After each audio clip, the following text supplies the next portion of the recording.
예수님의 예루살렘 입성은 겉으로 보기에는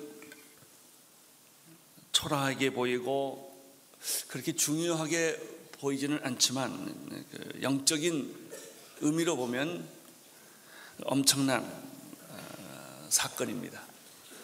적어도 세 가지 의미가 있습니다. 예루살렘 입성은 첫째, 예수가 죽으러 간다는 것입니다. 승리의 개선 가지만 사실은 죽으러 가는 것입니다. 여러분, 죽으러 가는 사람을 환송해 본 적이 있습니까? 두 번째는 예수님의 예루살렘 입성은 예언의 응답이었다고 하는 사실입니다. 그것은 우연한 사건이 아닙니다. 오래전에 하나님께서 이 땅에 메시아를 보내고 온 인류의 구원자로 세우기 위하여 계획하신 그 예언의 응답이었다는 것이죠. 세 번째는 더 중요한 것은 예수님이 바로 유월절 어린 양이었다는 것입니다. 보라, 세상 죄를 지고 가는 하나님의 어린 양이로다. 바리새인과 제사장들은 이 예수 그리스도의 예루살렘 입성과 그의 모든 사역이 고통스러웠습니다. 그래서 예수 그리스도를 죽이려고 했고 모함했고 음모를 꾸몄고 핍박을 했습니다. 이제 체포해서 죽이려고 그들은 음모를 꾸민 것이죠. 오늘 여기 성경에 보면은 그럼에도 불구하고 이 예수 그리스도를 환영하는 사람들이 자꾸 많아졌다는 것이죠. 세 종류의 사람이 나타나는 것을 발견할 수가 있습니다. 첫 번째는 나사로의 부활을 직접 목격했던 사람들입니다. 17절을 보십시오. 17절 시작. 나사로를 불러내어 죽은 자 가운데서 살리실 때 함께 있던 무리가 증거하니.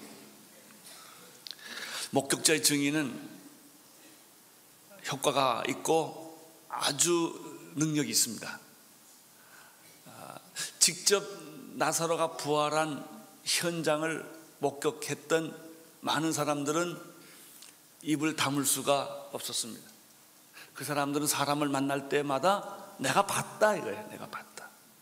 죽은 나사로가 무덤을 열고 나오는 걸 내가 목격했다라고 그들은 끊임없이 이야기를 했다는 것입니다. 여러분, 누가 전도합니까? 목격자가 전도합니다.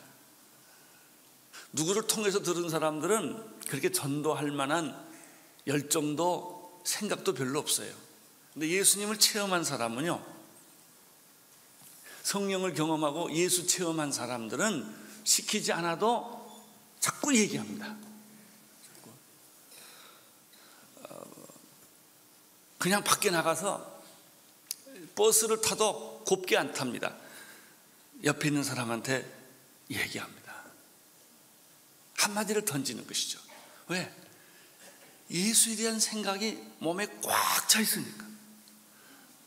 나는 예수님이 여러분의 몸에 충만하기를 바랍니다. 꽉 차 있어서 사람을 만나면 어떤 환경과 어떤 상황에서도 예수 얘기를 하지 않으면 안 되는 그런 충만함이 여러분에게 있게 되기를 바랍니다.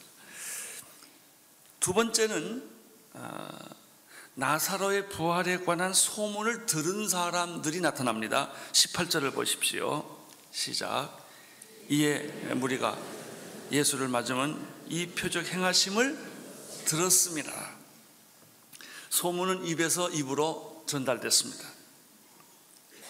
죽은 사람이 살아났다는 소문은 보통 소문이 아닙니다. 굉장히 충격적인 얘기입니다.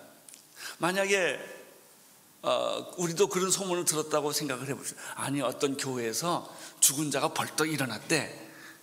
근데 그 사람이 지금 그 교회에서 새벽 기도에 나오고 예배 나오고 있대. 그러면 우리들이 그 말을 듣고 아, 그런가 보다 이렇게 말하겠습니까? 보통 사건은 그런가 보다 그래요. 근데 죽은 자가 살아났다 그러면 사람들의 관심이 달라질 거예요. 와, 한번 가서 보자. 사실인가? 이런 생각을 했을 것입니다.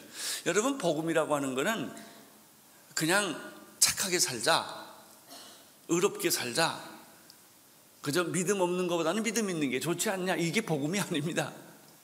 복음은 죽은 자가 살아난 것과 같은 그런 사건입니다. 충격적이에요. 그래서 순교하면서도 복음을 전하는 이유가 충격이 너무 크기 때문에. 죽었다 살아났다는 이야기를 들은 사람들이 움직이기 시작했다는 것이죠. 세 번째입니다. 재밌는 사실은 19절인데요. 그렇게 반대했던 바리새인들 자체 안에 자중 분열이 일어났다는 사실을 발견하게 됩니다. 19절을 보십시오. 시작. 바리새인들이 서로 말하되 볼지어다 너희 하는 일이 쓸데없다. 보라 온 세상이 저를 쫓는도다. 그들은 자포자기 상태에 빠졌다는 걸 알게 됐어요. 너무 많은 사람들이 예수님을 따르게 되고 증인들이 나타나게 되고, 그리고 사람들의 관심이 예수님께 쏠리는 걸 보면서 바리새인들끼리 싸움이 붙은 거예요. 그렇게 아무리 음모를 꾸미고 그렇게 손바닥 뒤집으려고 하고 손바닥으로 하늘을 가리려고 한다고 해서 되냐 이거예요. 다 소용없는 일이야. 저 사람들 예수 믿는 거 봐라.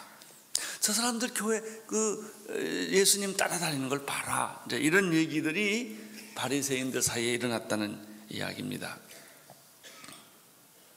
바로 이때입니다. 굉장히 작지만 중요한 사건이 소개되고 있습니다.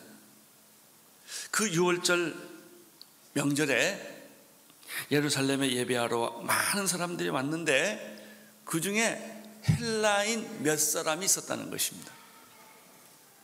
그 헬라인 몇 사람들이 예수가 예루살렘 성에 입성하는 것을 목격한 거예요. 그리고 많은 사람들이 호산나 찬송하리로다 이렇게 외치는, 주의 이름으로 오시는 이스라엘의 왕이시여, 이런 함성 소리를 듣고, 좀 장난 같지만 카페트가 없기 때문에 그들은 옷을 벗어서 나귀에 씌우고 길거리에 뿌리고 꽃을 던지면서 종려나무 가지를 흔들면서 찬송하는 무리들을 본 거예요. 그 무리들 속에 어떤 한 분이 말도 아니고 나귀 새끼 한 마리를 타고 쫄렁쫄렁하고 예루살렘으로 입성하는 것을 이 사람들이 본 거예요. 굉장히 인상적이었던 것 같습니다. 아, 저분은 누굴까? 왜 저 사람들은 저렇게 환호성을 지르는 것일까? 이 이방인인 헬라인의 눈에는 그게 보인 것이죠. 그래서 그 사람들이 예수님의 제자들에게 찾아옵니다. 그 내용이 20절, 21절에 있습니다. 읽어주십시오. 명절에 예배하러 올라온 사람 중에 헬라인이 몇이 있는데 저희가 갈릴리 베세다 사람 빌립에게 가서 청하여 가로되 선생이여 우리가 예수를 배웁고자 하나이다. 몇몇 사람의 헬라인이 예수를 좀 만나러 왔다는 사건이 뭐 그리 대단하겠습니까? 특별히 유대인들의 눈에 볼 때는 하잘것없는 이방인 몇 사람이 예수님을 찾아왔다. 그리고 그들이 하는 말이 우리가 예수님을 좀 뵙고 싶습니다. 이렇게 말했다는 것이죠. 이게 무슨 대단한 사건이냐는 거예요.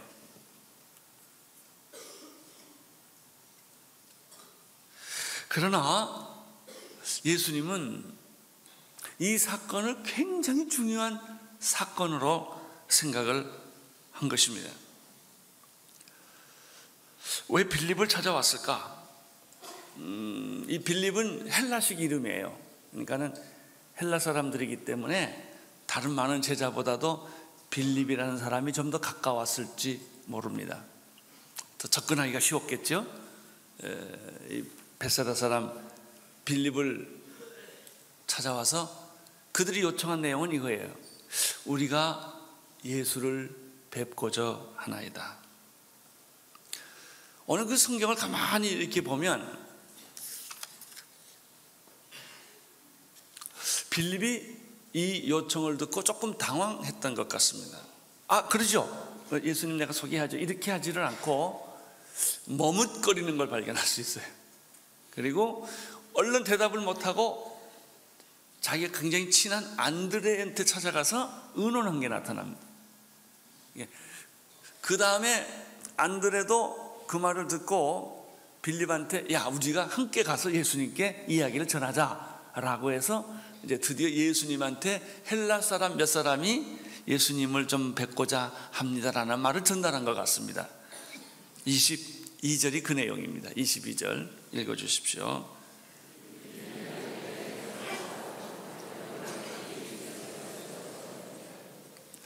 자, 예수님의 이런 대답은 무엇입니까? 이런 빌립과 안드레의 얘기를 듣고 예수님의 대답은 무엇입니까? 두 가지 중에 하나가 아니겠습니까? 싫다, 이럴 수 있고, 그래 만나자, 이럴 수 있지 않겠습니까? 그런데 예수님의 대답이 전혀 다른 거였다는 거예요. 이게 중요한 오늘 메시지입니다. 그래 좋다, 내가 좀 만나보지, 이것도 아니고, 예수님의 대답이 나 안 만나겠어, 이런 것도 아니고, 우리가 상상하지 못했던, 예수님의 제자들이 상상하지 못했던 말씀을 예수님이 했다는 거예요. 그 내용이 23절입니다. 23절 시작. 예수께서 대답하여 가라사대 인자의 영광을 얻을 때가 왔도다, 이렇게 말씀하신 거예요. 물론 이 헬라 사람을 만나셨겠죠. 그러나 예수님 만났냐 안 만났냐라는 것보다 더 오늘 우리가 들어야 할 메시지는 예수님의 이 말씀이에요. 그 헬라 사람이 예수님을 만나러 왔다는 그 사건 하나가 인자가 영광을 얻을 때가 되었다라고 말한 거예요. 왜 이런 말씀을 예수님이 하셨을까? 경솔해서 그렇게 말씀하셨을까? 아니면 그냥 무의미한 말을 하나 던졌을까? 그런 것이죠. 둘 다 아닙니다. 비록 소수의 유대인이 찾아온 사건이지만 이것은 어떤 의미가 있냐면 드디어 예수님이 하나님의 아들로서 세상에 와서 지금까지는 유대인을 상대로 복음을 전하고 설교를 하시고 예루살렘 성에 입성을 했습니다. 그 가운데 바리새인과 서기관들과 대제사장들과의 갈등이 야기됐지만 이건 다 유대인들 얘기입니다. 그런데 지금 소수의 유대인, 헬라인 몇 사람이 예수님을 찾아와서 예수님에 대한 강렬한 호기심, 도대체 당신은 누구십니까? 우리가 당신을 꼭 좀 만나 보기를 원합니다 라고 말한 것은 드디어 복음이 이방인에게로 넘어가는, 그것은 위대한 하나의 전환점이라고 하는 거예요. 여러분, 사도행전에 보면은 모든 예수 그리스도의 복음은 유대인 중심으로 흘러가요. 그 대표자가 베드로입니다. 근데 전혀 생각하지 못했던 이탈리아 군대 장관 고넬료가 등장을 합니다. 그 사람은 유대인이 아니에요. 이방인이에요. 근데 그 사람은 유대인이 아니었지만 홀로 하나님을 섬겼고 금식했고 가난한 자를 도왔던 아주 경건한 사람이었어요. 그 사람이 환상을 봤어요. 환상을. 그리고 베드로를 초청을 하는 것입니다. 그래서 사람을 보내서 베드로 사도를 초청을 하죠. 베드로가 처음에는 당황했어요. 아니, 이방인이 왜 날 부르냐 이거예요.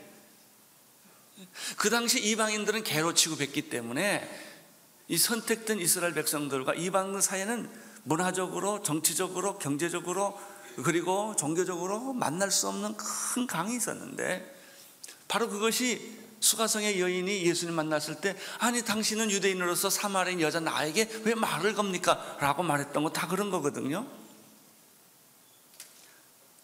베드로가 처음에는 거절했어요. 근데 베드로가 기도할 때 환상을 보는데 하늘에서 보자기가 내려오지 않습니까? 그리고 하나님이 너 고넬료 가서 만나라 이거예요. 주변에 있는 친구들이나 사람들은 비판을 했어요. 네가 어떻게 이방인을 만나냐? 그렇지만 베드로가 그 모든 비난을 소리를 무릅쓰고 그는 고넬료를 만나가서 세례를 베풀어 줍니다. 이것이 헤브라이즘과 헬레니즘의 만남이에요. 예수 그리스도의 복음은 이스라엘과 유대인을 위하여 온 것이 아니라 온 인류를 위하여 하나님의 아들로서 세상에 왔다고 하는 이 엄청난 사인이었던 것이죠. 그래서 이 복음이 이방인의 벽을 뚫고 넘어간 거예요. 근데 더 재밌는 건요, 이 복음이 이스라엘 유대인에게 왔는데 유대인들은 거절하고, 유대인들은 거절했기 때문에 거꾸로 복음은 안 가야 할 이방인에게 먼저 갔죠. 이게 로마서 얘기예요. 지금 그런 일들이 오늘 예수님의 사역 속에 나타나는 거예요. 소수의 몇 사람이 예수님을 찾아왔지만 그 사건은 우주적으로 볼 때, 영적으로 볼 때, 하나님의 구원 계획으로 볼 때는 엄청난 사건의 발단이었다, 이게. 신호탄이었다, 이게. 전환점이었다는 것이죠. 몇 사람이 찾아온 것으로 예수님을 본 게 아니고 모든 이방인이 예수님께 찾아오는 신호탄으로 예수님은 보신 거예요. 그래서 예수님께서 헬라인 몇 사람이 자기를 찾아온다는 이 말을 듣고 인자가 영광을 받을 때가 되었구나, 하나의 전환점이구나, 하나의 신호탄이구나 라고 예수님이 말씀을 하신 것이죠. 이 말을 제자들이 알아들었겠습니까? 전혀 못 알아들었죠. 성경에 보면요, 예수님 말씀하신 것을 제자들이 거의 대부분 다 못 알아듣는 것 같더라고요. 헛소리를 많이 해요. 그래서 예수님 뭐라 그러면 자꾸 딴소리를 해. 언제 이걸 다 알게 됐느냐? 예수님이 십자가에 못 박혀 죽으시고 부활하시고 승천하신 다음에야 그때 그때 그 얘기가 이 얘기구나 라고 깨달았다는 것이죠.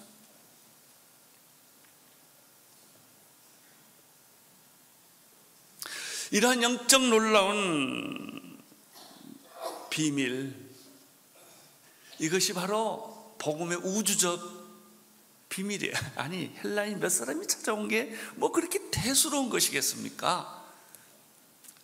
여러분, 사도행전에 보면 이티오피아 내시 한 사람이 말 타고 가다가 성경을 읽었는데 해석이 안 돼가지고 고민하고 있었는데 가서 그 사람 세례 준 사건이 기억하십니까?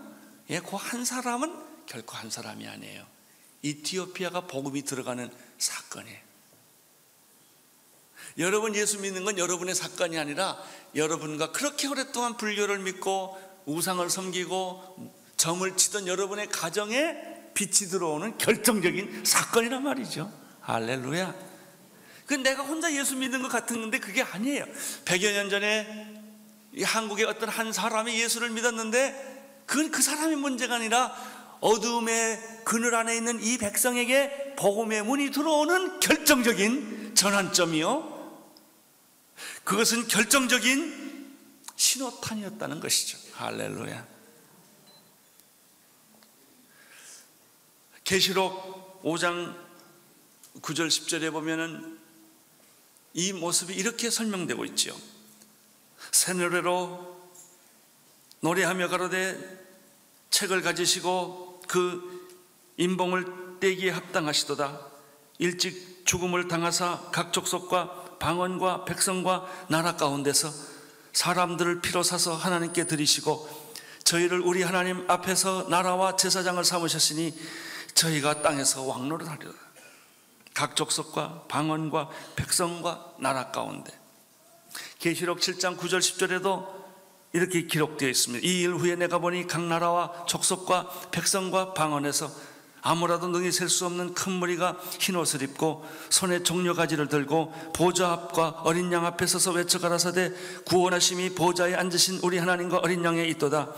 모든 천사가 보좌와 장로들과 네 생물의 주위에 섰다가 보좌 앞에 엎드려 얼굴을 대고 하나님께 경배하여 가로되 아멘. 찬송과 영광과 지혜와 감사와 존귀와 능력과 힘이 우리 하나님에게 세세토록 있을지로다. 아멘. 이랬다는 것이죠.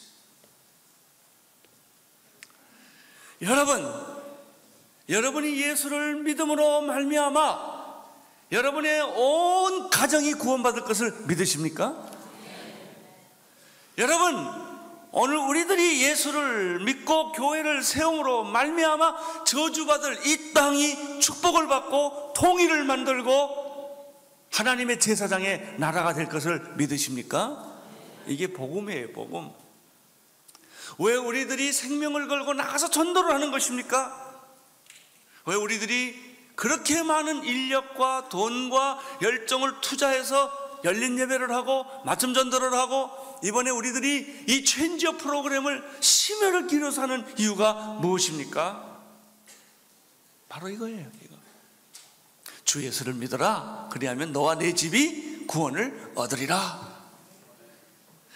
나 한 사람의 문제가 아니요 한 국가의 문제가 아니 모든 나라와 방언과 백성들과 모든 세계가 다 주님 앞으로 돌아오는 구원의 신호탄, 역사의 한 전환이라고 하는 것입니다. 헬라인 몇 사람은 몇 사람이 아니에요. 모든 이방인을 대표하는 것이죠. 나는 오늘 여러분들이 이 말씀을 들으면서 전도의 소중함을 깨닫게 되기를 축원합니다. 왜 우리가 그렇게 값비싼 대가를 치르면서 그렇게 수모를 겪으면서 아니 안 하면 되지, 전도 안 하면 되지, 내가 그 꼴을 왜 당해요? 그래도 그 꼴을 당하면서 우리가 그 어려움을 겪으면서도 한 영혼에게 복음을 전하는 까닭은 그 사람의 문제만이 아니요 가정과 그 사회와 그 민족과 그 역사를 송두리째 변화시키는 복음의 능력을 거기서 발견하기 때문이죠. 그분이 예수 그리스도이십니다. 자, 보십시오. 2000년이 지난 한국 땅, 우리나라가요 100년, 150년 전만 해도요 이 땅에 쇄국 정치가 있던 나라입니다.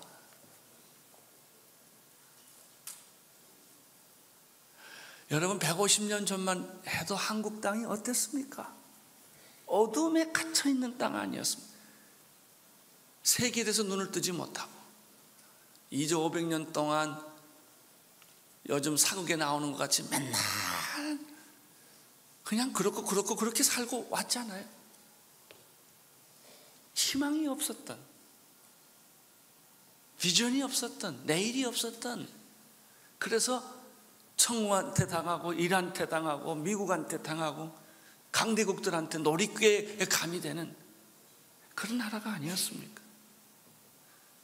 함석헌 씨의 표현에 빌리면 태평양 한 거리에 앉은 늙은 창녀가 앉아있다 이렇게 표현하잖아요. 그게 150년 전만 해도 우리 민족이었어요.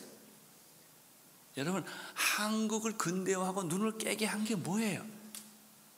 교육이 시작됐고 여성의 인권이 시작됐고 의료가 시작된 게 뭐예요? 이 땅에 와서 예수 그리스도 그분 아니십니까? 한국의 눈을 뜨게 하고 귀를 만들어주고 이 민족을 살리게 했던 것이 바로 이 복음이 아닙니까? 예수님께서 이 말씀을 하시고요, 그 다음에 24절에서 아주 성경에서 황금의 구절이라고 말하는 말씀을 하십니다. 24절 읽어주십시오. 시작. 내가 진실로 너희에게 이르노니 한 알의 밀이 땅에 떨어져 죽지 아니하면 한 알 그대로 있고 죽으면 많은 열매를 맺느니라. 이방이 돌아오는 이 메시지를 보시고 이 사건을 보시고 예수님이 미랄의 원리, 비밀에 대해서 이야기를 하십니다. 내가 진실로 진실로 너희에게 이르노니 한 알의 밀이 땅에 떨어져 죽지 아니하면 한 알 그대로 있지만 죽으면 많은 열매를 맺느니라. 미랄의 원리는 무엇입니까? 죽으면 산다는 것이죠. 죽지 않으면 아무 일이 안 일어난다. 이것이 미랄의 원리입니다. 한 알의 미랄이 땅에 떨어져 죽으면 새싹이 돋고 상상할 수 없는 열매가 생긴다. 그 비밀은 무엇인가? 미랄의 비밀은 무엇인가? 죽음이에요. 죽으면 산다는 것입니다. 포기하면 얻는다는 것입니다. 순종하면 기적이 일어난다는 원리입니다. 한 알의 밀이 땅에 떨어져 죽는다는 것은 무엇을 의미합니까? 예수님의 자기 자신의 죽음을 의미합니다. 계속해서 예수님이 이렇게 말합니다. 이 원리를 말씀하시고 25절의 적용을 말합니다. 25절 읽어주십시오. 자기 생명을 사랑하는 자는 잃어버릴 것이요 이 세상에서 자기 생명을 미워하는 자는 영생하도록 보존하리라. 근데 그냥 읽으면, 한국말로 읽거나 영어로 읽으면 이게 뜻이 잘 안 살아납니다. 왜냐하면 여기서 자기 생명을 사랑하는 자는 잃어버릴 것이요 이 세상에서 자기 생명을 미워하면 영생하도록 보존하리라 이렇게 나와 있는데요, 첫 번째 이 생명은 헬라어로 푸시케입니다. 이거 쉬운 말로 말하면 육체의 생명을 말해요. 육체의 생명. 후반부에 나오는 영생하는 생명은 푸시케가 아니고 조에, 영원한 생명이라는 단어를 구분해서 썼어요. 그러니까 내가 생명을 잃어버리거나 미워하면 내 육신의 생명, 육체 생명을 포기하고 이걸 죽이면, 이런 뜻이에요. 너는 영원한 생명을 얻게 된다라는 말이에요. 24절은 누구를 말할까요? 예수 그리스도를 말하는 거예요. 한 알의 밀이 땅에 떨어져 죽지 아니하면 한 알 그대로 있지만 죽으면 많은 열매를 맺느니라. 이분은 예수님이에요. 25절은 누구를 말할까요? 우리를 말하는 거예요. 내가 내 육신의 생명, 참 우리가 이 목구멍이 뭐 포도청이라는 말 하지 않습니까? 이 위장 하나 만족시키기 위해서 맨날 새끼 먹어야 되고 그냥 개걸스럽게 살아야 되지 않아, 인간이. 이 육체 하나 이거 하기 위해서 뭐 그냥 얼마나 헬스클럽 가서 뛰고 굉장하죠. 뭐 그냥 뭐 그것도 뭐죠, 에어로빅 하고 그냥 뭐 아침마다 만보기 달고 뛰고 말이죠. 이 육체 하나 이거 좀 어떻게 해보려고 말이죠. 그러나 내가 그 육신의 생명을 죽이면 영원한 생명이 탄생된다는 얘기예요, 예수님.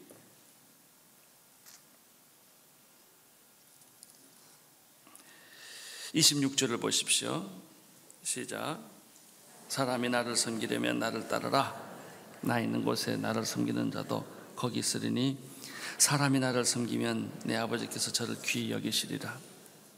우리가 예수를 믿고 따르고 섬기면 어떤 일이 생기냐 하는 것이죠. 하나님 아버지께서 우리를 귀히 여긴다. 축복으로 보상해 준다. 당신의 생명이 아깝지요. 우리가 한 번밖에 없는 내 인생, 이 인생을 위해서 우리가 그렇게 울고 속상해하고 싸우고 몸부림치는데 이게 80년, 뭐 요즘은 말을 바꿔야 되겠더라고요. 여자 평균 연령이 80 됐으니까. 옛날에 뭐 70 정도였는데 이제는 80까지 다 갔어요. 뭐 그래도 100살 미만이에요. 우리가 이렇게 몸부림쳐도 100년 못 사는 우리 육신인데, 이거 하나 때문에 우리가 사탄의 종로를 타고 정말 지저분하게 살고 추악하게 살고 거짓말하고 살고 사기치고 사는 게 우리 인간인데, 이 생명을 죽이면, 포기하면 너에게 영원한 생명을 하나님이 주신다. 땅의 축복이 아니라 하늘의 축복, 순간적인 축복이 아니라 영원한 축복, 외형적인 축복이 아니라 내면적인 축복, 돈 생기고 권력 생기고 뭐 이런 것이 아니라 진짜 우리 안에 내면적인 감동과 의미와 감격과 풍성한 삶을 허락해 주시는 하나님의 축복이 있다는 것입니다. 하늘의 밀, 땅에 떨어져 죽으면 많은 열매를 맺는다. 당신이 하나님을, 예수님을 따라가는데 두려워하지 말라. 당신에게는 영원한 생명이 약속되어 있다. 당신 하나가 예수 믿은 것은 당신 가정의 기적의 문을 여는 것이다. 우리 교회가 하나 존재하는 것은 이 민족의 축복의 통로가 되는 것이다. 그래서 우리가 선교사를 보내는 겁니다. 한 민족을 통째로 뒤바꾸는 방법, 그것은 군사와 파병을 해서 보내는 게 아니라 한 사람의 선교사가 한 민족을 바꿀 수가 있는 것이죠. 나는 여러분에게도 오늘 미랄의 축복이, 그 비밀이 여러분에게 적용되기를 축원합니다.